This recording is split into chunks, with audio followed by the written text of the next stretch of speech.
Hello everyone, welcome to Deep Success Education. पुस्तकालय विज्ञान की कुछ महत्वपूर्ण एक्ट है जिसे हम आज के इस लेक्चर में कवर करेंगे। अगर आपने प्रीवियस लेक्चर के क्वेश्चन को सॉल्व नहीं किया है तो आप उसे ज़रूर सॉल्व कर लीजिएगा।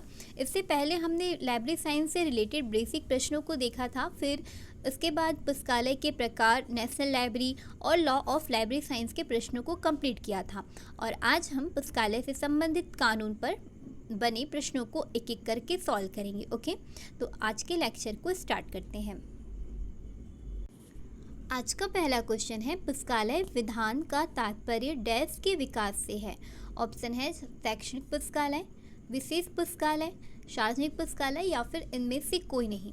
तो इसका राइट आंसर हो जाएगा पुस्तकालय विधान का तात्पर्य सार्वजनिक पुस्तकालय के विकास से है। ठीक है, सार्वजनिक पुस्तकालय ऐसा पुस्तकालय होता है फ्रेंड जिसमें सभी प्रकार के लोग आते हैं, चाहे वह किसी भी क्षेत्र का हो। ठीक है, तो ध्यान रखिएगा पुस्तकालय विधान का तात्पर्य सार्वजनिक पुस्तकालय के विकास से है।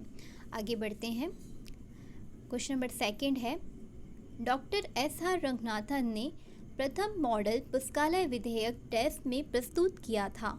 ऑप्शन है all Asia education conference Banaras, all India library conference Calcutta, Madras library association conference Madras या फिर महाराष्ट्र सार्वजनिक पुस्तकालय बैठक मुंबई।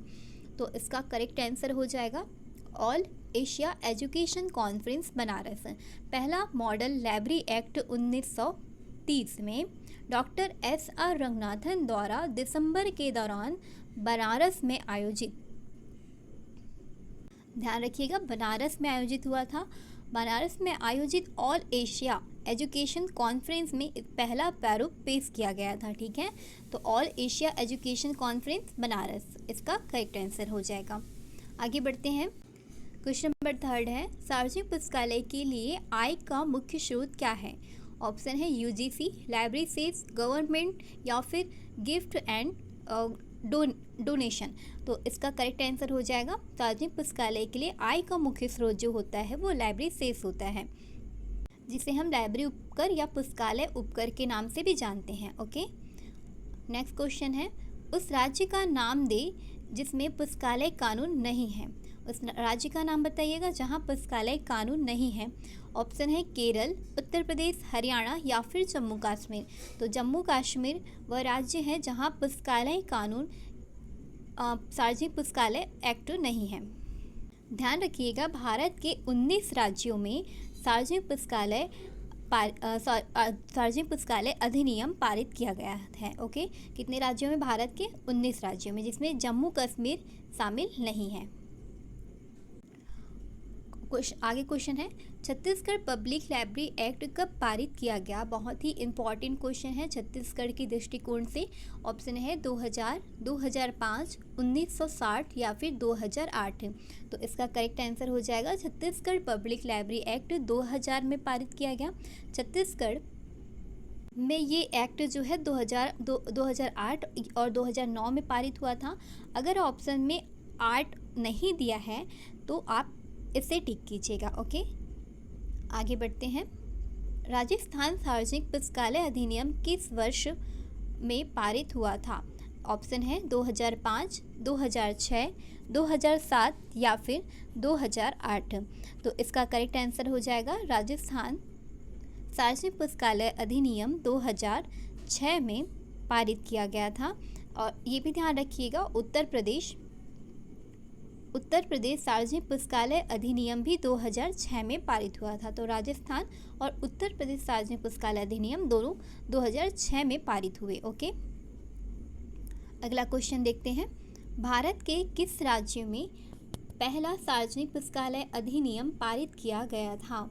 ऑप्शन है तमिलनाडु, महाराष्ट्र, केरल या फिर आंध्र प्रदेश। तो इसका करेक्ट आंसर हो जाएगा भारत के तमिलनाडु राज्य में पहला सार्वजनिक पुस्तकालय अधिनियम पारित किया गया था। नेक्स्ट क्वेश्चन है, भारत में किस वर्ष पहला सार्वजनिक पुस्तकालय अधिनियम लागू किया गया था। ऑप्शन है 1955, 1951, 1948 या फिर 1954।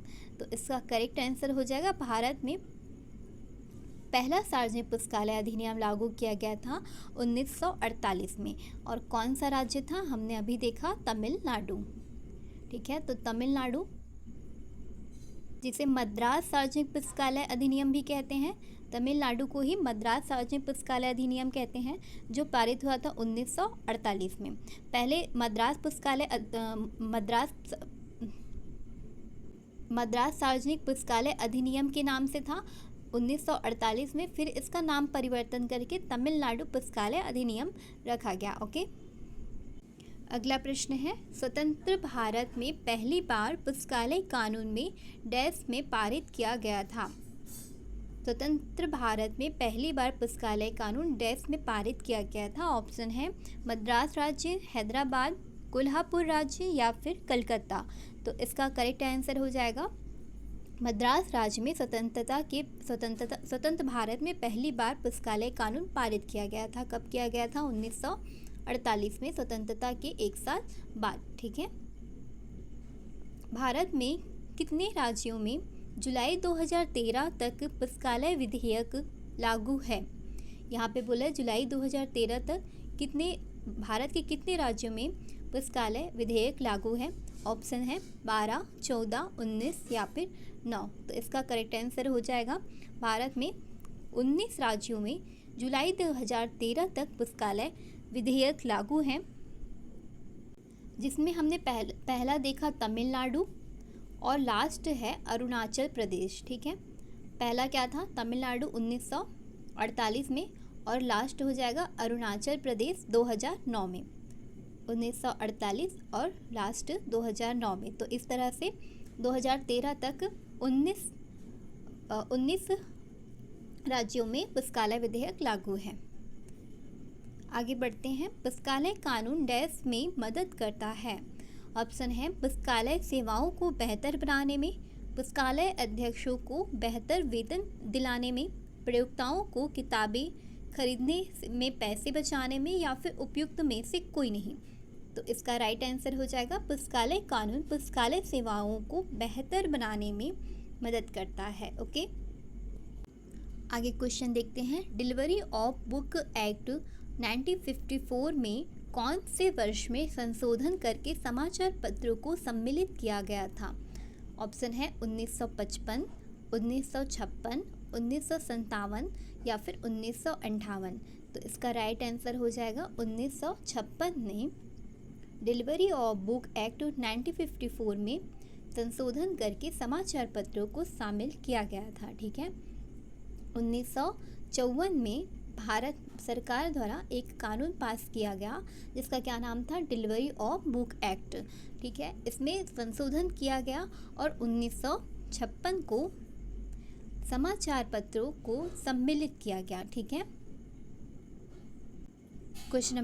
आगे क्वेश्चन देखते हैं, विपो का पूर्ण रूप क्या है? विपो का पूर्ण रूप क्या है, ये बतलाइएगा। World intelligence public organisation, world investigation public organisation, world intellectual press organisation या फिर वर्ल्ड प्रॉपर्टी ऑर्गेनाइजेशन। तो इसका करेक्ट आंसर हो जाएगा वर्ल्ड इंटेलेक्चुअल प्रॉपर्टी ऑर्गेनाइजेशन। ठीक है। और विपो की स्थापना कब हुई थी, ये भी पूछा जा सकता है, तो ध्यान रखिएगा 1967 में इसकी स्थापना हुई थी। और इसका जो मुख्य उद्देश्य होता है वो बौद्धिक संपदा के संरक्षण को बढ़ावा देना होता है। बौद्धिक संपदा के संरक्षण को बढ़ावा देना विपो का मुख्य उद्देश्य होता है। ठीक है, तो ध्यान रखिएगा World Intellectual Property Organization. Okay, आगे बढ़ते हैं, लाइब्रेरी ऑफ बुक एक्ट के तहत किताबें प्राप्त करने के लिए कौन सी लाइब्रेरी अधिकृत है? ऑप्शन है राष्ट्रीय विज्ञान पुस्तकालय दिल्ली, केंद्रीय पुस्तकालय Delhi, state central library Mumbai या फिर पार्लियामेंट लाइब्रेरी दिल्ली। तो इसका राइट आंसर हो जाएगा केंद्रीय पुस्तकालय Delhi. Library of book act के तहत किताबें प्राप्त करने के लिए केंद्रीय पुस्तकालय दिल्ली लाइब्रेरी अधिकृत है। आगे क्वेश्चन है, वर्ण सम्मेलन डैश से संबंधित है? वर्ण सम्मेलन किससे संबंधित है, ये बताइएगा। ऑप्शन है मानक, अनुवाद, एकस्व या प्रतिलिप्याधिकार। प्रतिलिप्याधिकार मतलब कॉपीराइट। तो इसका करेक्ट आंसर हो जाएगा वर्ण सम्मेलन प्रतिलिप्याधिकार से संबंधित है, जैसे इंग्लिश में बोलते हैं कॉपीराइट। और ये ध्यान रखिएगा, वर्ण सम्मेलन की स्थापना कब हुई थी, वर्ण सम्मेलन कब हुआ था, 1886 में। ठीक है, वर्ण सम्मेलन वर्ण कन्वेंशन या वर्ण सम्मेलन हुआ था 1886 में। ये एक ऐसा सम्मेलन है जहां कॉपीराइट को नियंत्रित करने के लिए एक अंतर्राष्ट्रीय समझौता है। और जो वर्ण सम्मेलन है फ्रेंड्स, वो वीपो का एक महत्वपूर्ण सम्मेलन है जो साहित्य व कलात्मक संरक्षण से संबंधित है। ठीक है, साहित्य और कलात्मक संरक्षण से संबंधित है, वीपो का सम्मेलन है। इसकी ये जो सम्मेलन हुआ था वो 1886 में हुआ था, और ये सम्मेलन कॉपीराइट को नियंत्रित करने वाला एक अंतर्राष्ट्रीय समझौता है। ये 4 फैक्ट वर्ण सम्मेलन से रिलेटेड ध्यान में रखिएगा। ओके, आगे क्वेश्चन देखते हैं। पुस्तकों की सुपुर्दगी अधिनियम भारत में कब पारित किया गया? ऑप्शन है 1955, 1954, 1956 या फिर 1957। Copyright in delivery of book act in India was passed in the year.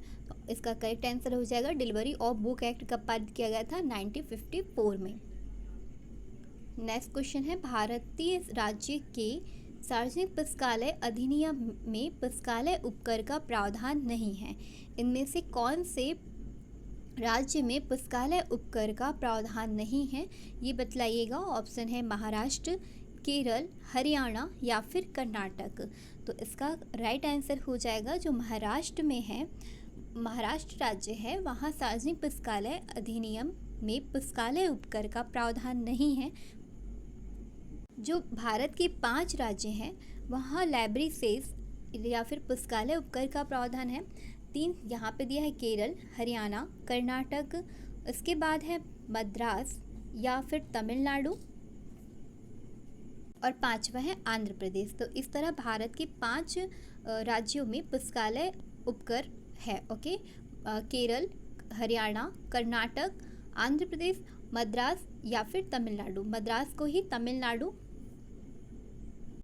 सार्वजनिक पुस्तकालय अधिनियम के नाम से ही जाना जाता है। ओके, आगे बढ़ते हैं। निम्नलिखित में से किस राज्य ने सार्वजनिक पुस्तकालय कानून 2009 लागू किया? ऑप्शन है उत्तर प्रदेश, राजस्थान, अरुणाचल प्रदेश या फिर हरियाणा। निम्नलिखित में से किस राज्य ने सार्वजनिक पुस्तकालय कानून 2009 लागू किया? हमने पहला देखा था 1948 में, और 1948 में क्या था? तमिलनाडु या फिर मद्रास सार्वजनिक पुस्तकालय अधिनियम। और एक हमने बताया था 2009 में, ये था अरुणाचल प्रदेश। तो इसका करेक्ट आंसर क्या हो जाएगा? अरुणाचल प्रदेश। अरुणाचल प्रदेश राज्य में सार्वजनिक पुस्तकालय कानून 2009 लागू है। आगे बढ़ते हैं। उत्तरांचल राज्य में लोक पुस्तकालय अधिनियम कब पारित किया गया? ऑप्शन है 1999, 1998, 2005 ईस्वी में या फिर 2007 ईस्वी में। तो इसका राइट आंसर हो जाएगा 2005 ईस्वी में उत्तरांचल राज्य में लोक पुस्तकालय अधिनियम पारित किया गया। ठीक है, उत्तरांचल पब्लिक लाइब्रेरी 26 अप्रैल 2005 को देहरादून ने पारित किया था। ठीक है, ध्यान रखिएगा 2005 में उत्तरांचल राज्य हो गया और 2009 में अरुणाचल प्रदेश। ओके, पुस्तकालय अधिनियम सन 1989 ईस्वी में पारित किया गया। ऐसा कौन सा पुस्तकालय अधिनियम है जो 1989 ईस्वी में पारित किया गया? 1989 में फ्रेंड्स 2 राज्यों में पुस्तकालय अधिनियम पारित किया गया था, उनका नाम दिया गया है, आपको बताना है। केरल और हरियाणा और गोवा, मणिपुर और मिजोरम, गुजरात या और गोवा। तो इसका करेक्ट आंसर हो जाएगा केरल और हरियाणा पुस्तकालय अधिनियम 1989 ईस्वी में पारित किया गया था। आगे बढ़ते हैं। निम्नलिखित में से किस राज्य ने छात्रों के 8वीं कक्षा में पहुंचने पर उनके लिए पुस्तकालय की सदस्यता की शर्तें अनिवार्य बना दी? ऐसा कौन सा राज्य है जहां छात्रों के 8वीं कक्षा में पहुंचने पर उनके लिए पुस्तकालय की सदस्यता की शर्त अनिवार्य बना दी। ऑप्शन है अरुणाचल प्रदेश, छत्तीसगढ़, उत्तर प्रदेश या फिर इनमें से कोई नहीं। तो इसका राइट आंसर हो जाएगा छत्तीसगढ़। छत्तीसगढ़ में पुस्तकालय की उपयोगिता को बढ़ाने के लिए 8वीं कक्षा के बाद सदस्यता अनिवार्य कर दी गई थी। ठीक है, तो ध्यान रखिएगा छत्तीसगढ़ में छात्रों की 8वीं कक्षा में पहुंचने पर उनके लिए पुस्तकालय की सदस्यता की शर्तें अनिवार्य बना दी गई। अगला प्रश्न देख लेते हैं। निम्नलिखित राज्य पुस्तकालय अधिनियमों को उनके स्थापना वर्ष के आधार पर व्यवस्थित कीजिए। कुछ राज्य दिया गया है जिसे पुस्तकालय अधिनियम के स्थापना वर्ष के आधार पर उन्हें व्यवस्थित करना है। राज्य देख लेते हैं गोवा, पश्चिम बंगाल, उड़ीसा और कर्नाटक। पहले आप लोग को इसका सन याद होना चाहिए कि कौन सा राज्य में किस वर्ष पुस्तकालय अधिनियम लागू किया गया था। तो पहले गोवा है, गोवा का हमने पढ़ा था 1993। इसके बाद है पश्चिम बंगाल का है 1989। हाँ, 1989। फिर उड़ीसा का देखा था हमने 2001 उड़ीसा का, और कर्नाटक का क्या था 1965। ठीक है, तो इस तरह पहला हो जाएगा कर्नाटक 1965। फिर उसके बाद है पश्चिम बंगाल, फिर उसके बाद है गोवा 1993 में, और फिर फोर्थ आएगा उड़ीसा। तो इसमें लास्ट में आना चाहिए थर्ड नंबर का ऑप्शन, मतलब कि उड़ीसा, ये लास्ट में आना चाहिए। ठीक है, तो लास्ट में थर्ड में किस में दिया है, ऑप्शन बी में दिया है, तो ये ऑप्शन बी करेक्ट आंसर हो जाएगा। आगे प्रश्न देख लेते हैं। पुस्तकालय उपकर किससे संबंधित है। ऑप्शन है सार्वजनिक पुस्तकालय, शैक्षणिक पुस्तकालय, विशिष्ट पुस्तकालय या फिर ई लाइब्रेरी से। तो पुस्तकालय उपकर सार्वजनिक पुस्तकालय से संबंधित है, तो इसलिए ऑप्शन ए इसका राइट आंसर हो जाएगा। पुस्तकालय उपकर जो है वो भारत के सभी राज्यों में होना अनिवार्य नहीं है, इसे राज्यों द्वारा लागू किया जाता है जो सार्वजनिक पुस्तकालय के कार्यों के लिए राजस्व एकत्र करती है। ठीक है, सभी राज्यों में, भारत के सभी राज्यों में होना आवश्यक नहीं है। हर राज्य अपने अपने राज्यों में पुस्तकालय उपकर लगाती है, और वो कितना % है वो राज्य ही डिसाइड करती है। ओके, तो ध्यान रखिएगा पुस्तकालय उपकर किससे संबंधित है, सार्वजनिक पुस्तकालय से। आगे बढ़ते हैं, अगला क्वेश्चन देखते हैं। इनमें से किस राज्य में पुस्तकालय से लगा हुआ है। कुछ ऑप्शन दिए हैं, 4 ऑप्शन, जिसमें से आपको बताना है पुस्तकालय उपकर कहाँ लगा हुआ है। ऑप्शन है Gujarat public library act, Madras या Tamil Nadu public library act, Maharashtra public library act या फिर बिहार पब्लिक लाइब्रेरी एक्ट। तो इसका करेक्ट आंसर हो जाएगा पुस्तकालय उपकर मद्रास या तमिलनाडु पब्लिक लाइब्रेरी एक्ट में लगा हुआ है। बाकी ये तीनों राज्यों में कोई भी पुस्तकालय शेष या पुस्तकालय उपकर नहीं लगा हुआ है। ठीक है, मद्रास पब्लिक लाइब्रेरी एक्ट को ही तमिलनाडु पब्लिक लाइब्रेरी एक्ट के नाम से जाना जाता है। तो बार बार ये ध्यान रखिएगा अच्छे से, मद्रास और तमिलनाडु पब्लिक लाइब्रेरी एक्ट एक ही है।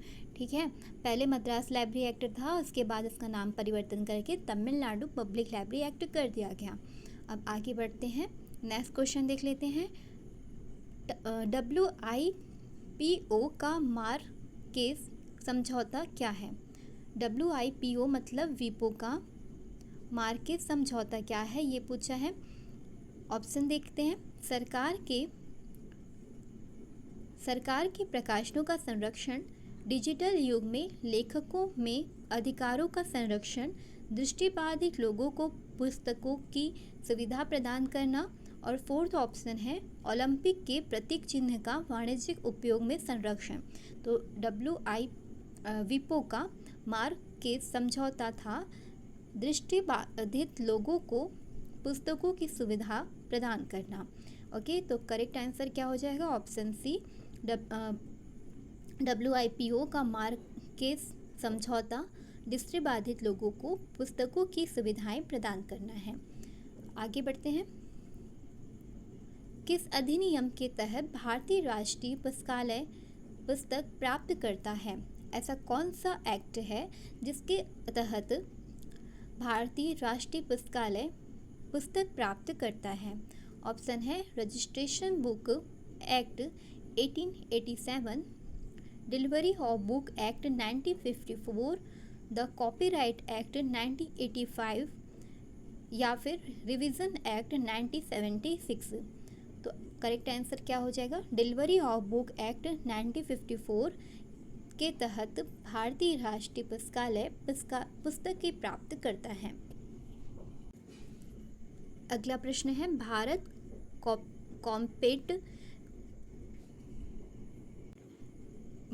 का पेटेंट, ऐसा है, ठीक है। भारत का पेटेंट इंफॉर्मेशन सिस्टम डैश में स्थित है। भारत का पेटेंट इंफॉर्मेशन सिस्टम डैश में स्थित है, ये बतलाइए कहाँ स्थित है। ऑप्शन है हैदराबाद, मुंबई, नागपुर, बेंगलोर या फिर नागपुर। तो इसका करेक्ट आंसर हो जाएगा भारत का पेटेंट इंफॉर्मेशन सिस्टम नागपुर में स्थित है। इसे पेटेंट सूचना प्रणाली भी दे सकते हैं, तो पेटेंट इंफॉर्मेशन सिस्टम या पेटेंट सूचना प्रणाली एक ही है। तो पेटेंट सूचना प्रणाली की जो स्थापना हुई थी वो भी ध्यान रखिएगा, 1980 में इसकी स्थापना की गई थी, जिसका कार्यालय कहाँ है? नागपुर में स्थित है।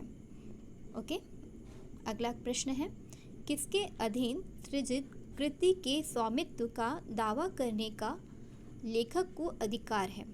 ऑप्शन है पुस्तकों का वितरण अधिनियम, बौद्धिक संपदा अधिकार, प्रेस अधिनियम, सेंसरशिप। तो इसका करेक्ट आंसर हो जाएगा बौद्धिक संपदा अधिकार के अधीन सृजित कृति के स्वामित्व का दावा करने का लेखक को अधिकार है, बौद्धिक संपदा अधिकार। ओके, विपो कहाँ स्थित है? विपो हमने देखा था, वो कहाँ स्थित है ये बताइएगा। ऑप्शन है न्यूयॉर्क, लंदन, जेनेवा या फिर पेरिस। इसका राइट आंसर हो जाएगा विपो जेनेवा में स्थित है। विपो का हमने पूर्ण नाम देखा था, वर्ल्ड इंटेलेक्चुअल प्रॉपर्टी ऑर्गेनाइजेशन, और इसकी स्थापना भी ध्यान रखिएगा जुलाई 1967 में इसकी स्थापना हुई थी। और ये जेनेवा कहाँ स्थित है? स्विट्जरलैंड में स्थित है, ठीक है। तो विपो को ध्यान रखिएगा 1967 में, जुलाई 1967 में इसकी स्थापना हुई थी। इसका कार्यालय इसका ये जो विपो है वो जेनेवा में स्थित है और जेनेवा स्विट्जरलैंड में है। ओके, एक इन्फॉर्मेशन देना था फ्रेंड्स, हमारे टेलीग्राम चैनल पर डेली ऑब्जेक्टिव क्वेश्चन करवाए जा रहे हैं, सभी सब्जेक्ट में के हैं, जिसका शेड्यूल आपको टेलीग्राम पर ही मिल जाएगा। इसके लिए कोई टाइम लिमिट नहीं है, आप जब भी फ्री होंगे इन ऑब्जेक्टिव को लगा सकते हैं, जिसका लिंक हमने नीचे डिस्क्रिप्शन बॉक्स में दे दिया है, आप उसे ज्वाइन कर सकते हैं। ओके, आज का लास्ट क्वेश्चन देखते हैं। भारतीय स्वामित्वाधिकार नियम के अनुसार स्वत्वाधिकार डैश तक दिया जाता है? ऑप्शन है क्वेश्चन फिर से पढ़ लेते हैं इंग्लिश में। As per India copyright law, copyright is granted for. इसका ऑप्शन है पुस्तक के प्रकाशित होने के 50 वर्ष बाद, लेखक के निधन के 50 वर्ष बाद, पुस्तक के प्रकाशित होने के 60 वर्ष बाद, या फिर लेखक के निधन के 60 वर्ष बाद। तो इसका राइट आंसर हो जाएगा लेखक के निधन के 60 वर्ष बाद जो है वो स्वत्वाधिकार दिया जाता। भारत में जो कॉपीराइट एक्ट है वो 1957 को पारित हुआ और लागू हुआ जनवरी 1958, ठीक है। इसके लेखक की मृत्यु के पश्चात 60 वर्ष तक कॉपीराइट दिया जाता है, ठीक है। भारत का जो कॉपीराइट एक्ट है वो ब्रिटिश कॉपीराइट एक्ट पर आधारित है। तो ये भी पूछा जा सकता है भारत का जो कॉपीराइट एक्ट है वो किस पर आधारित है। तो ध्यान रखिएगा भारत का copyright act British copyright act पर आधारित है, और ये लागू कब हुआ और पारित कब हुआ ये भी ध्यान में रखिएगा। ओके, आज हमने पूरे 30 क्वेश्चन कंप्लीट कर लिया है फ्रेंड्स। अगर आपको लेक्चर अच्छा लगा हो तो आप इसे लाइक शेयर एंड सब्सक्राइब जरूर कीजिएगा। Thank you for watching.